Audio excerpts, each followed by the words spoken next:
Welcome to Step Up IAS. This is a post-mortem on insights, special issues and current affairs, and this is government scheme session 7. ये 3 session में बटा हुआ है. That is the first one is question session, second is topic analysis, and third is author session. And now we are going to start the schemes of Ministry of New and Renewable Energy (MNRE). तो session 1 से शुरू करते हैं. Question number 1. Consider the following statements regarding national wind solar hybrid policy. The goal of the policy is to reach wind solar hybrid capacity of 10 gigawatts by 2022. It provides fiscal and financial incentives for hybridization through financial institutions like Indian Renewable Energy Development Agency Limited, IREDA, and multilateral banks. कौन कौन सा सही है? एक, दो, दोनों या दोनों गलत? सेकंड क्वेश्चन है, consider the following statement regarding solar energy corporation of India. Solar energy corporation of India SECI के बारे में स्टेटमेंट है ये. Solar energy corporation of India is the company of the Indian ministry of new and renewable energy established to facilitate the implementation of Jawaharlal Nehru national solar mission. Second statement is it is the only public sector undertaking dedicated to the solar energy sector.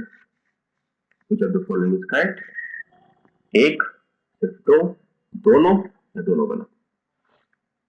चारंका solar park is in Gujarat, Karnataka, Uttar Pradesh और Kerala.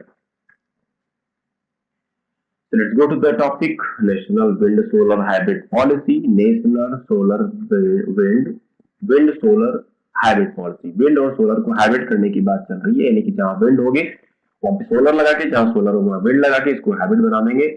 So this is the Ministry of New and Renewable Energy has come up with the draft National Wind Solar Hybrid Policy.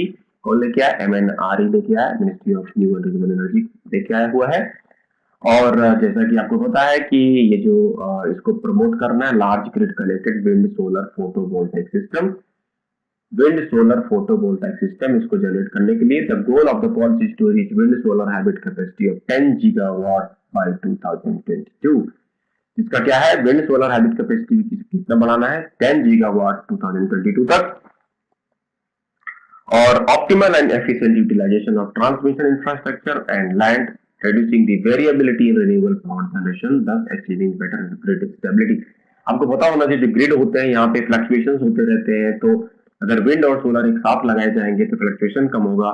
उसके लिए transmission जो infrastructure और land है उनको उनका जो उनकी वेरिएबिलिटी को रिड्यूस करना है और उनकी एफिशिएंसी को बढ़ाना है. The draft policy proposes hybridization of existing solar voltaic and wind power plants. जहां भी सोलर वोल्टाइक और विंड पावर प्लांट्स लगे हैं उनको दोनों को कंबाइन करने की बात चल रही है, उनके हाइब्रिडाइजेशन की बात चल रही है. एंड प्रोवाइडिंग फिजिकल, इसका उद्देश्य जो है that is providing physical and financial incentive. इसके तहत national wind and solar hybrid policy के तहत incentive, physical and financial incentive provide किया जाएगा.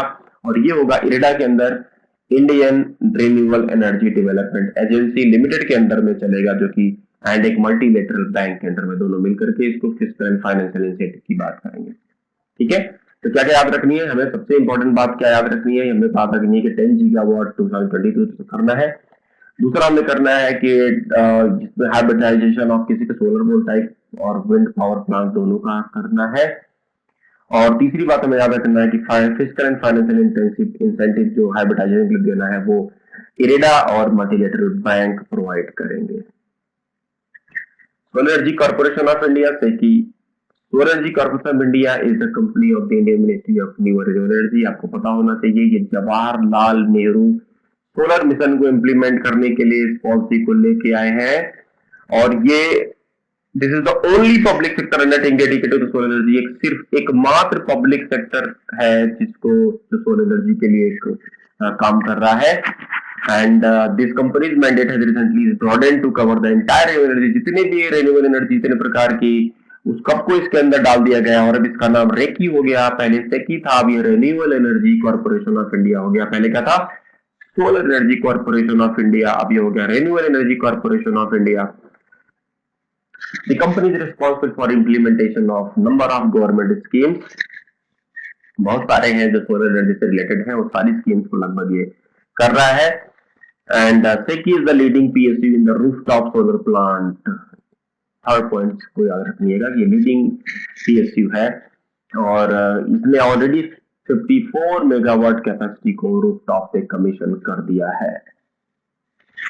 Development of solar parks and ultra mega solar power projects, आपको पता होना चाहिए कि ये मिनिस्ट्री ने 2014 में शुरू किया था और चरंका सोलर पावर जो है इसी लाइन पे बनाया गया था, जो कि कहाँ पे है, गुजरात में। कौन सा चरंका सोलर पार्क कहाँ पे है, गुजरात में है। एंड ये स्कीम क्या करती है, स्टेट्स को सपोर्ट करती है कि सोलर पार्क लगाएं और इसके तहत क्या करता है, ये installation of grid connected solar power project है, इनको स्पीड अप करने के लिए बात चलती है। और cabinet committee on economic affairs has approved the enhancement of capacity from 20,000 megawatt to 40,000 megawatt. 20,000 से 40,000 मेगावाट की बात करी है इसने, ठीक है ना। तो all the states and UTs are eligible for benefit under this scheme. Solar Energy Corporation of India will administer the scheme under the direction of MNRE। तो चौथा पॉइंट आपको ये याद रखना है।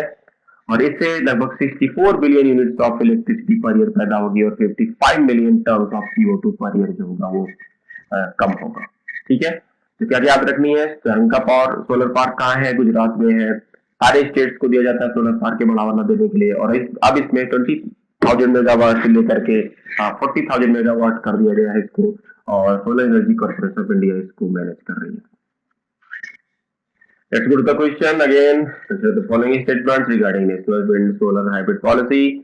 The goal of the policy is to reach wind solar hybrid capacity of 10 gigawatt by 2022. बिल्कुल सही।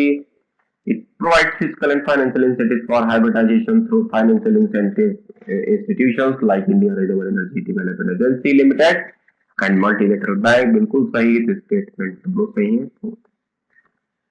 Consider the following statements regarding Solar Energy Corporation of India. Solar Energy Corporation of India is a company of the Indian Ministry of New Energy established to facilitate the implementation of Jawaharlal Nehru National Solar Mission। Jawaharlal national solar mission को implement करने के लिए इसकी बात की गई है। It is the only public sector undertaking dedicated to the solar energy sector. बिल्कुल सही, दोनों स्टेटमेंट सही। और तीसरा Charanka solar park is in Gujarat, of course we have discussed.